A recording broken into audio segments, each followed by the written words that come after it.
सूत्र में पढ़ा ज्योतिषी हुई 5 प्रकार के सूर्य, चंद्रमा, ग्रह, नक्षत्र, प्रकीर्णक तारे। प्रकीर्णक तारे मतलब है पूरा एक शब्द है। ज्योतिषी देव 5 प्रकार के होते हैं और यहाँ पर साइंस के अनुसार सूर्य को ग्रह कहा है, चंद्रमा को ग्रह कहा है, लेकिन हमारे जैन दर्शन में चंद्र इंद्र है और सूर्य क्या है, पृथ्वी है।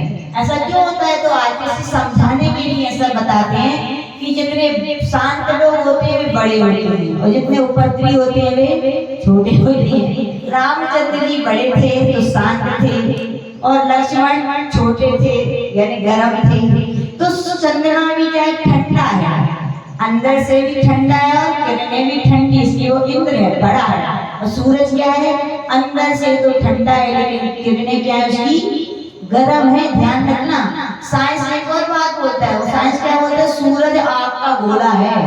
तो बताओ कि आग का गोला है तो इतना ईंधन डालने वो मर जाता है वहाँ, और इतने अनंत काल से वो गर्म ही है, कौन ईंधन डालने जाते थे? तो ये सब बातें क्या है, घटित सही नहीं बैठती। और अपने यहाँ तो कहा गया सूर्य में आत्म नाम का एक कर्म का उदय पाया जाता है। कहा जाता है जिसमें मूल में वो ठंडा है लेकिन उसकी किरणें क्या होती हैं, गर्म होती है। क्यों गर्म होती है उसका भी रीजन है। जब कोई चीज एक दूसरे से टकराती है उसमें गर्माहट होती है। पत्थर से पत्थर रगड़ दो, कहा जाता है पूरे लोक में स्कंद, महास्कंद फैला हुआ है, यानी कि पुद्गल के कण भरे हुए हैं। और जब किरणें उनसे आग के पास आती हैं तो वे टकराती हैं, और जितनी जितनी वे टकरा के दूर दूर जाती हैं तो वे क्या टकराते टकराते क्या हो जाती हैं, गर्म हो जाती है। तो ध्यान रखिएगा, सूर्य आग का गोला नहीं है, वो तो अंदर क्या है, ठंडा है, लेकिन उसकी किरणें क्या है, लेकिन गर्म है। इसीलिए कौन बड़ा है कौन छोटा है, इंद्र कौन है, चंद्रमा। चंद्रमा तो अंदर में भी ठंडा है और उसकी किरणें भी क्या है, ठंडी है, इसलिए वो इंद्र है। और सूरज क्या है, अंदर तो ठंडा है बाहर गर्म है, तो इसलिए वो पृथ्वी है। ऐसा जानना चाहिए।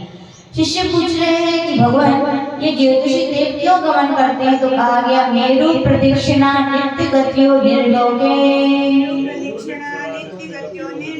कह रहे ज्योतिषी देव जो होते हैं निर्लोके मनुष्य लोक में मेरु प्रदक्षिणा, जो मेरु पर्वत है यानी कि जम्बूद्वीप में एक मेरु है तो वहाँ की सूर्य चंद्र उसकी परिक्रमा करते हैं। धात्री कंड में फिर कहा जाता है जितने भी सूर्य चंद्रमा है वे उनकी परिक्रमा करते हैं, और पुष्कराज में जो द्वीप है वहाँ के चंद्र सूर्य वहाँ की परिक्रमा करते हैं। तो क्या करते हैं, वहाँ पर उसकी घूमते रहते हैं, यानी मेरु पर्वत की प्रदक्षिणा।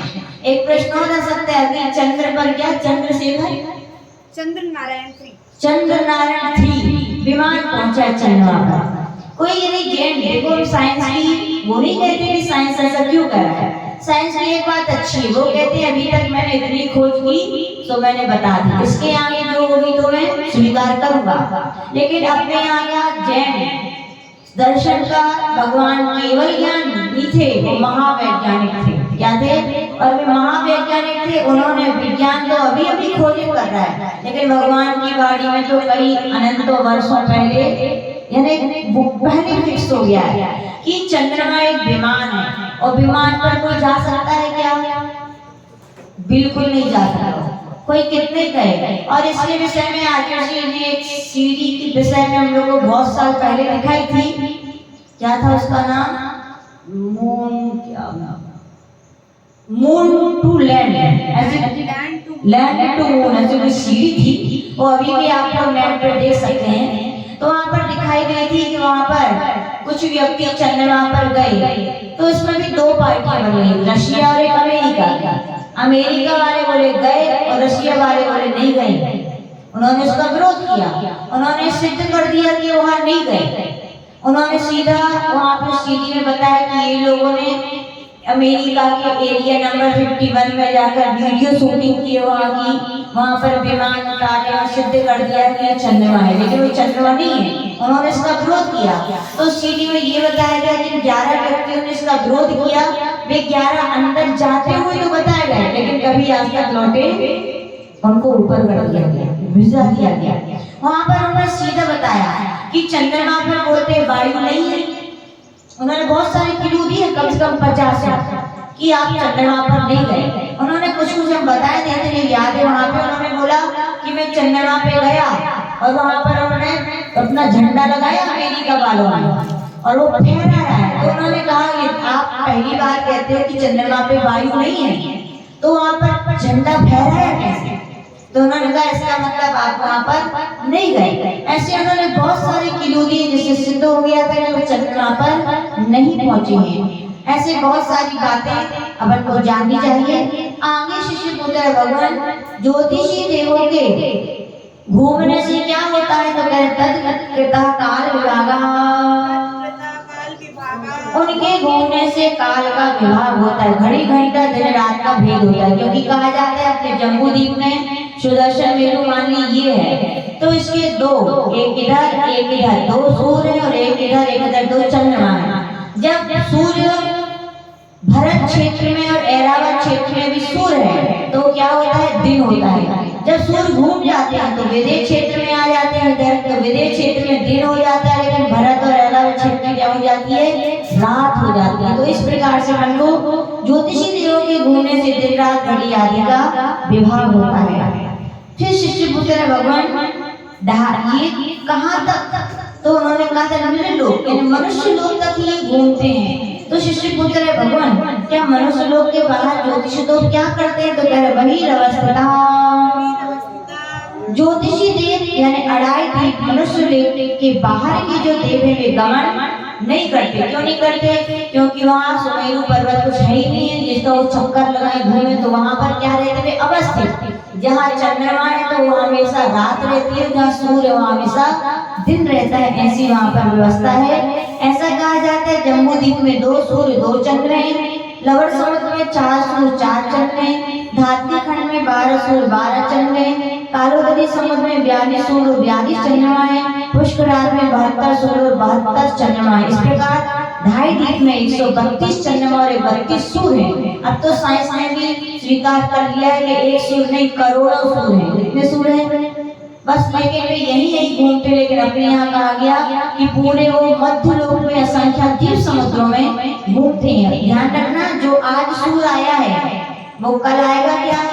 नहीं आएगा, और जो कल आएगा वो परसों नहीं आएगा। यानी कि 2 दिन में एक सूर्य अपनी परिक्रमा क्या करता है? पूरी करता है। सूर्य की कहा जाता है 184 गलियां होती है। कितनी होती हैं?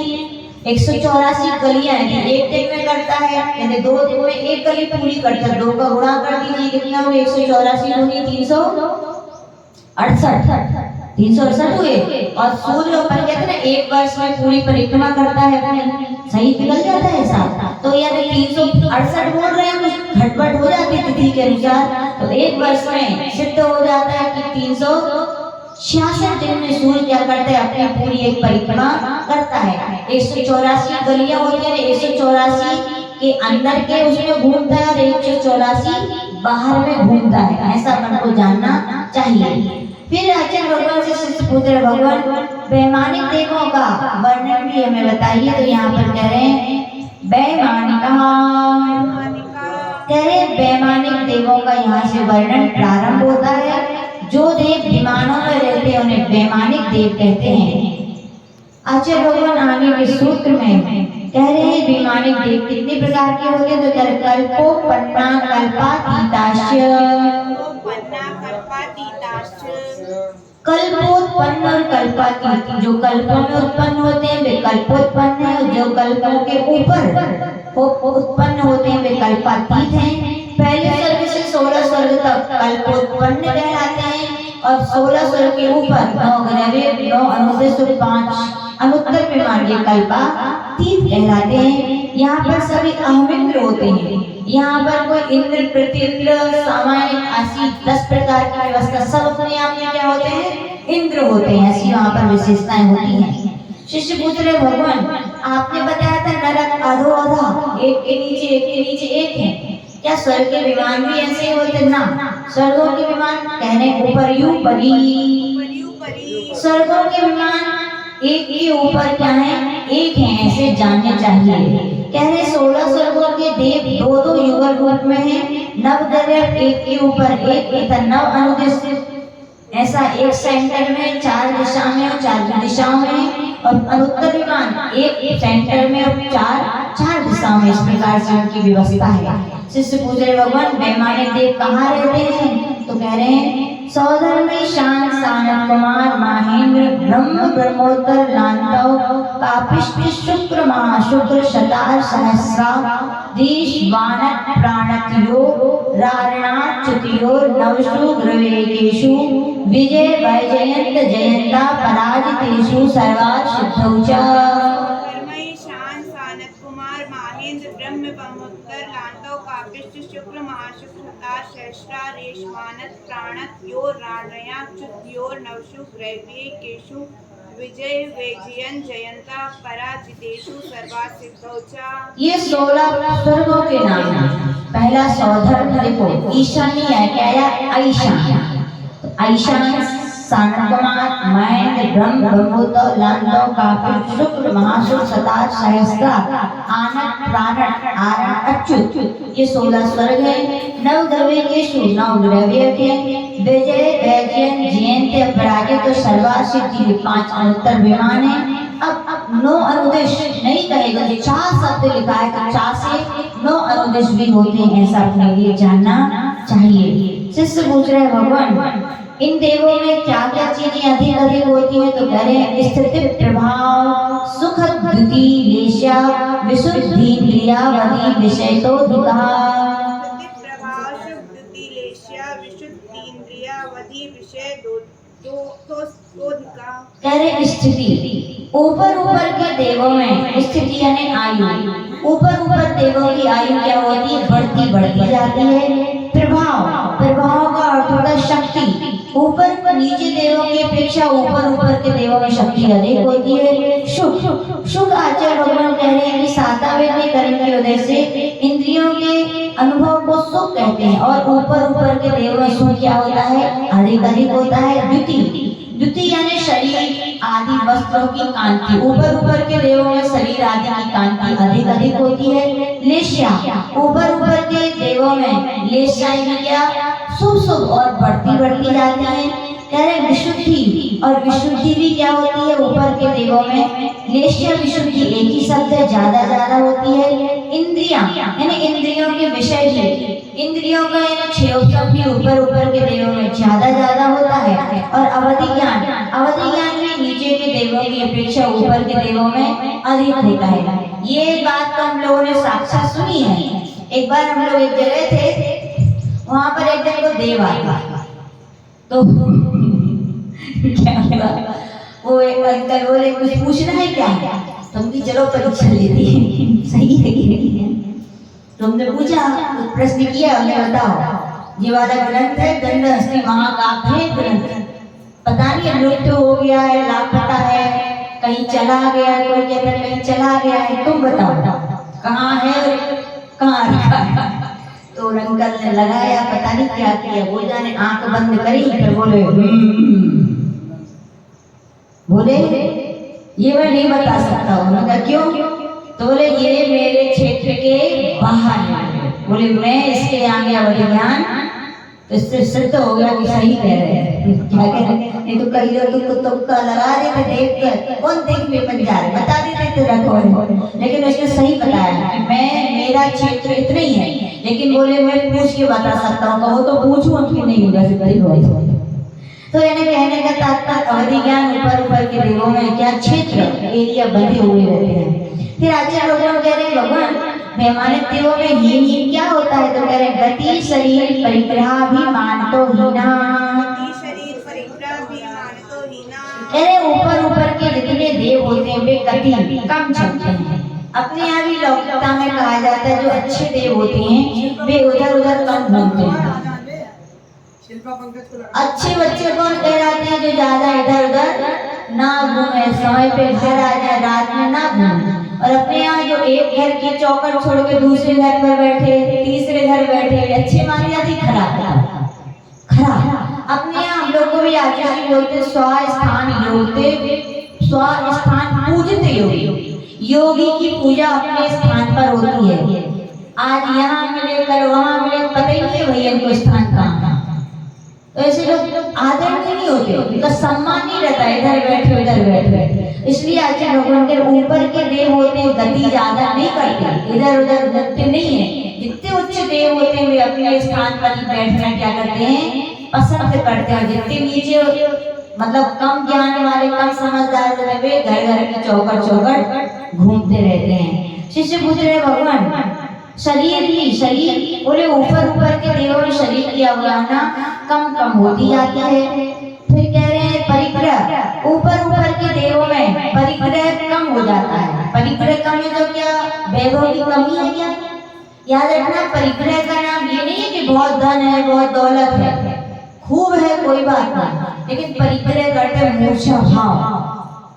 चक्रवर्ती के पास सब कुछ है और एक गरीब के पास सब कुछ नहीं है। आगम कहेगा परिग्रहवान कौन, तो कहेंगे गरीब परिग्रहवान है। क्यों? उसको इच्छाएं नहीं है, फिर भी सपने देख रहे। चक्रवर्ती सब कुछ है, वो छोड़ने की सोच रहा है। मूर्छा भाव को कम है और इनको अधिक है। ऐसे ऊपर के देव सब कुछ है, सब कुछ, लेकिन मूर्छा भाव उनको उतना नहीं होता। बड़े लोगों में मूर्छा भाव नहीं होता, या क्या जिनके पास जो होता है उनको उतनी इच्छा नहीं होती। कहा जाता है जिसके यहाँ जिस चीज की दुकान होती है उसको उतनी खाने की उन चीजों की इच्छा नहीं रहती है। ऐसे आपने देखा होगा। तो कह रहे हैं ऊपर के देवों में कमी कुछ नहीं है, लेकिन मूर्छा भाव का उतना कम है। और नीचे के देवों में सब कुछ कम है, लेकिन मूर्छा भाव इच्छाएं ज्यादा होती है। अभिमान ऊपर के देवों में कम है, वो बात सही है।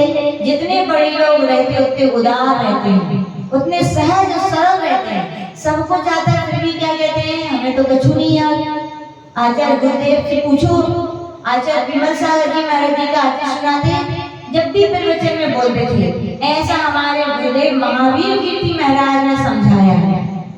आचार्य विद्यासागर जी का भी वो बोलते हमारे गुरुदेव ज्ञान सागर जी ने समझाया है।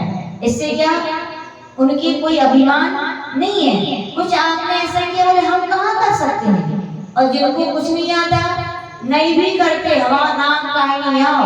जब देखो मुंह ही फूल हो रहे थे, जब देखो मुंह ऐसा करे बैठे बड़े का हमारा नाम नहीं लो, हमने इतना करो। अरे सब भगवान और गुरु भी के पास से होता है, तुम करने वाले हो कौन? कर सकते हो कुछ? निश्चय से लगाए तो एक द्रव्य का दूसरे द्रव्य कुछ नहीं करता, होता स्वयं जगत परिणाम मैं जब क्या करता। जब ऐसा सिद्धांत लगाएंगे तो तुम करते क्या हो, व्यर्थ में अहंकार कर रहे हो, कर्मों को बांध रहे हो, है ना। और बड़ों की विनय नहीं कर पा रहे। अहंकारी व्यक्ति अपने से बड़ों के आगे झुक नहीं सकता। छोटी छोटी बातें बोलने में हिचकिचाते हैं, हम कैसे बोले, हम कैसे कहें, हमें भी तो इतना आता है, हम भी तो ऐसा कर सकते हैं, हम भी तो वैसे दीक्षा लिए, हम भी तो उन्हीं गुरु के शिष्य हैं। अरे यहाँ कोई ये नहीं बोल रहा कि आप छोटे हो। यह एक विनय सम्मान, यूँ कहा जाता है दीक्षा में पहले संस्कार एक साथ दीक्षा हो रही है, लेकिन जिसके पहले संस्कार हो गए वो बड़ा है, रत्नाकर उसके पास पहले आया। इससे व्यक्ति की अभिमान की परीक्षा हो जाती है, कौन कितना सरल और सहज है। पूज्य गुरुदेव को देखो, जब हम लोग पेड़गोला में थे, आचार्य वर्धमान सागर जी ने स्वयं कहा था, बोले आचार्य विराग सागर जी के पास बहुत अच्छी क्वालिटी है। बोले बड़े लोग मिलते हैं तो विनय से भी झुक जाते हैं, और छोटे लोग मिलते हैं तो बादशाह दिखा के बोले बड़ों चाहे छोटे सबको अपना बना लेते हैं। झुकना यानी अपना बनाने की क्या है, कला है। तुम झुकोगे नहीं दूसरों के लिए, तुम सोचते हो तुम्हारे लिए कोई झुकेगा क्या? आदर से आदर, सम्मान से सम्मान। लोग बोलते हैं हमें सब कुछ दो, लेकिन हम कुछ नहीं करेंगे। तुम हमारी सारी सब व्यवस्थाएं बनाओ, लेकिन हम तो झुकने वालों में से नहीं है, हमें तो जो करना है सो करेंगे। तो भैया ये तुम नहीं बोल रहे, कौन बोल रहा है? अभिमान। जितने बड़े व्यक्ति होते हैं वे क्या होते हैं, उतने अभिमान से अभिमान होते ही नहीं, सहज सरल जीते हैं। और जितने छोटे होते हैं उतने खोटे होते हैं। तो जरा ऊपर के देव अभिमान कम होता है, और अभिमान होना अच्छी बात नहीं है। आचार्य जी कहते हैं विनयवान को भगवान भी अपनी गोदी में बिठाते हैं। गुरु तो बहुत दूर की बात है, गुरु तो बिठा के भगवान भी गोदी में बिठाते हैं, अपने पास बिठाना पसंद करते हैं, हर काम कराना, हर प्रतिष्ठा सम्मान प्रोत्साहन देते हैं। और जहाँ देखते अभिमान है तुम्हें कितने ही आता हो, वे लोग उन्नति नहीं कर पाते। याद रखना, आतिशी बोलते हैं जरूरी नहीं है उन्नति करने के लिए ज्ञानवान हो, बहुत अच्छे प्रवचन करो, सूरज सकल अच्छी हो तो ही कोई बड़ा बनाया जाए, कोई नहीं।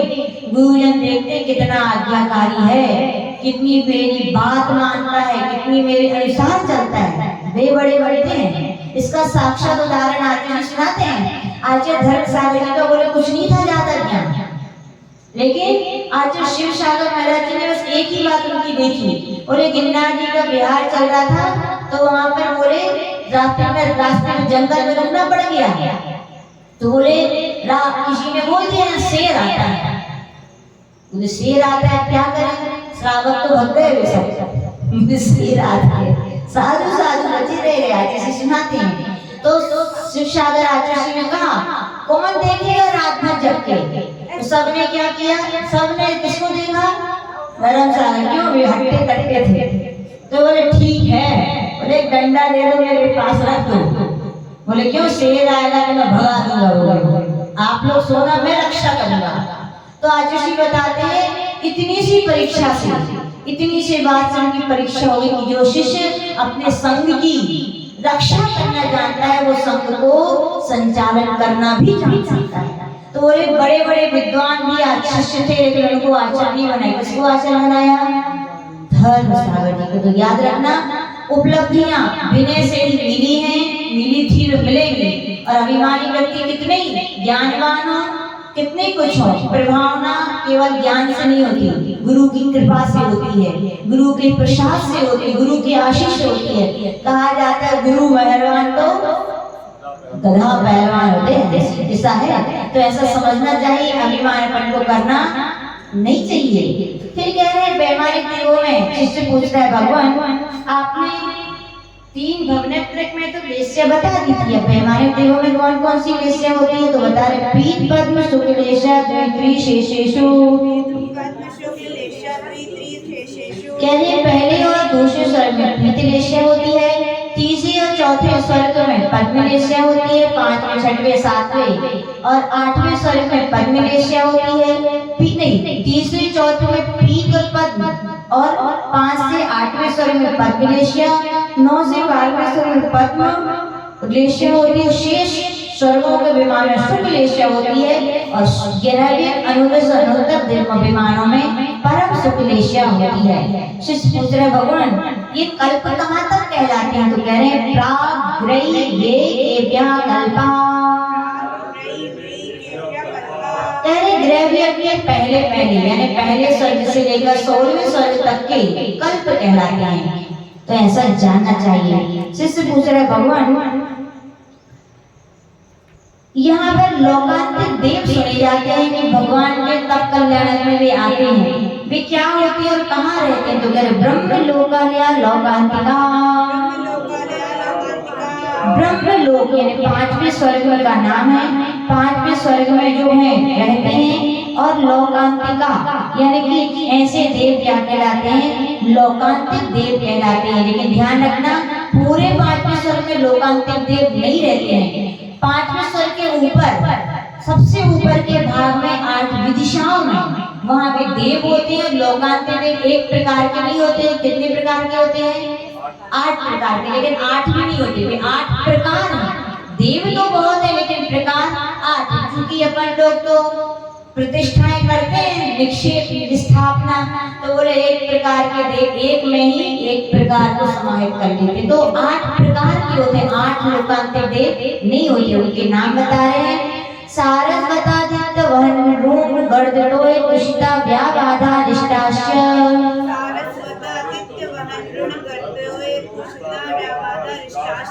कहने में 8 प्रकार के लोकांतिक देव सारस्वत आदित्य वह्नि अरुण गर्दटोय दुष्ट अव्याबाध और अरिष्ट, ये 8 प्रकार के लोकांतिक देव होते हैं। लेकिन इनकी संख्या बहुत सारी होती है। इनकी कुल संख्या होती है 4,78,006 कुल इतने होते हैं, लेकिन 8 प्रकार के होते हैं, ऐसा जानना चाहिए।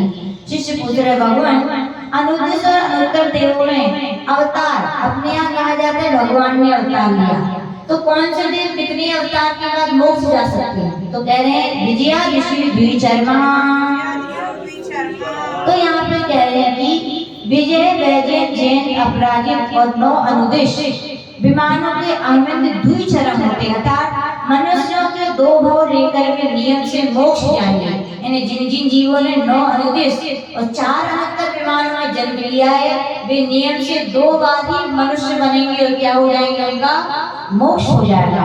शिष्य पूछ रहे, भगवान आपने नारियों का वर्णन किया, मनुष्यों का वर्णन किया, देवों का, कि त्रियंच कौन होते हैं? तो यहाँ पर बता रहे हैं औपाधिक मनुष्येभ्यः शेषात् त्रियद् योनिः। देखो एक अलग तरीका है बताने का कि 4 प्रकार की गति होती है, उनमें हमने आपके लिए उपवाद भी बता दिया, नरक और देव भी बता दिए, मनुष्य भी बता दिया। बोले अब सब जीवों में इन 3 को हटा दो, तो जितने बचे वो सब क्या हैं, त्रियंच हैं। समझ में आया कि नहीं आया? 4 प्रकार के जीव होते हैं, 3 प्रकार का आपको वर्णन कर दिया, तो उनको निकाल के अलग रख दो, जो कुछ बचे खुचे वे सब क्या हैं, त्रियंच हैं। ऐसा आपको जानना चाहिए। शिष्य पूछ रहे, भगवान अब देवों की आप आयु भी बता दीजिए, भवनवासी देवों की कितनी आयु होती है? उत्कृष्ट आयु। तो कह रहे हैं स्थिति रसर नाग सुपर्ण द्वीप शेषाणाम सागरोपम त्रिपल्लोकमार्ग हिमता।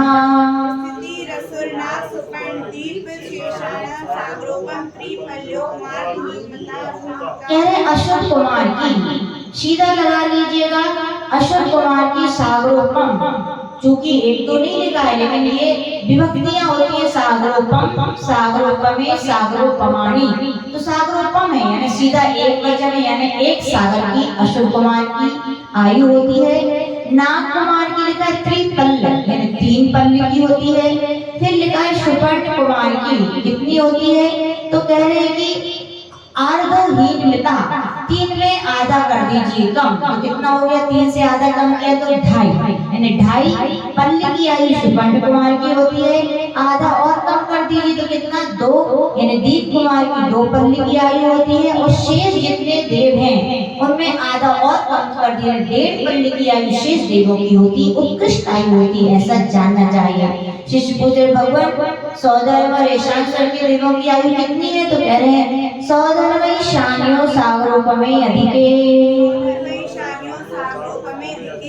सौदर्भ और ईशान, ध्यान रखना ईशान नहीं बोला, क्या है? ईशान स्वर्ग का नाम है। सौदर्भ और ईशान स्वर्ग में सागरोपमे अधिके। अब देखो 2 सागर से कुछ अधिक, अब 2 तो नहीं लिखा लेकिन ये 2 ही बचा है, सागरोपमे, वहाँ सागरोपम था या सागरोपमे, इन्हें 2 सागर से कुछ अधिक। अब अधिक क्यों है? बोनस है। काहे का बोनस है? यूं कहा जाता है किसी मान लीजिए किसी व्यक्ति ने वैमानिक देवों की आयु का वर्णन किया और किया था उसमें 7वें 8वें स्वर की आयु का, लेकिन अंत में संक्लेश परिणाम हो गए, तो क्या हुआ? संक्लेश परिणामों से उसकी स्थिति कम हो गई, तो नीचे के स्वर्गों में आए, लेकिन नीचों के स्वर्गों में आए लेकिन फिर भी उसको आधा सागर बोनस में मिला है। क्या मिला है? तो कुछ अधिक, ऐसा जानना चाहिए। शिष्य पूछ रहे, भगवान आगे के स्वर्गों की आयु कितनी है? तो कह रहे हैं शानत कुमार महेंद्रयो शब्द। सब लोग महेंद्र स्वर्ग बोलते हैं, स्वर्ग का नाम क्या है? महेंद्र, ध्यान रखिएगा। तो शानत कुमार महेंद्र स्वर्ग के देवों की आयु सप्त तो लेना है, लेकिन सागरोपमे अधिके, पिछले वाले सूत्र से जोड़ लेना है, 7 सागर से कुछ अधिक, ऐसा जानना चाहिए। शेष स्वर्गों की आयु कह रहे हैं त्रिशब्द नवैकादश त्रयोदश पंचदशमी अधिकानी तो करे शेष स्वर्गों में ऊपर के जो 7 हैं और इस सूत्र के 3 हैं, उनको जोड़ दीजिए तो कितना होगा? 7 और 3, इसमें लिखा है ना अधिकानी तू। पहले सूत्र की आयु में इन आयुओं को जोड़ने पर जो आयु है वो क्रमशः देवों की आयु है, यानी ऊपर के 7 और नीचे के 3 जोड़ दिए तो कितने हो गए? 10, यानी ब्रह्म ब्रह्मोत्तर की 10 सागर से कुछ अधिक आयु है। फिर 7 में 7 जोड़िए तो 14, लांतर काफी स्वर्ग में कुछ अधिक 14 सागर की आयु है। फिर 7 में 9 जोड़ दीजिए तो कितने हो गए? 16, शुक्र महाशुक्र में कुछ 16 सागर की कुछ अधिक आयु है। और फिर कहा गया है यहाँ पर एकादश, 11 और 7 जोड़ेंगे तो 18, 17 सहस्त्र स्वर्ग में कुछ अधिक 18, यहाँ तक ही कुछ अधिक लेना है बस। फिर उसके आगे नहीं देना है। फिर कह रहे त्रयोदश 13 में 7 जोड़ेंगे तो 20 सागर की, यानी आनंद और प्रण स्वर की 20 सागर। और फिर कह रहे पंचदश 15 में 7 जोड़ेंगे तो 22 सागर की, यानी आरण और अच्चु स्वर की 22 सागर की आयु यहाँ पर कही। शेष स्वर्गों की आयु यहाँ पर कह रहे हैं आरणाजिता दूध में कई कई नमसु द्रव्येषु वियादिषु सर्वाशुद्धौचा।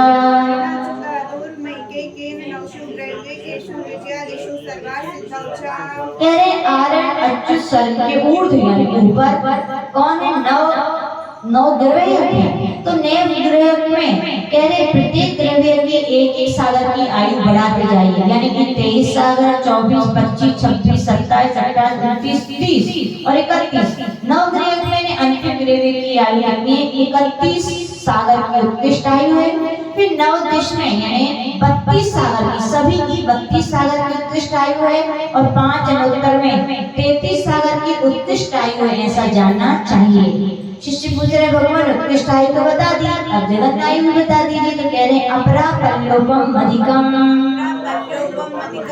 सौदर और ईशान स्वर्ग की जगत आयु एक पल्ले से कुछ अधिक है, यहाँ की बोनस मिल रहा है इनके लिए। शेष वैमानिकों की आयु कितनी है? तो कह रहे परता परता पूर्वा पूर्वानंतरा।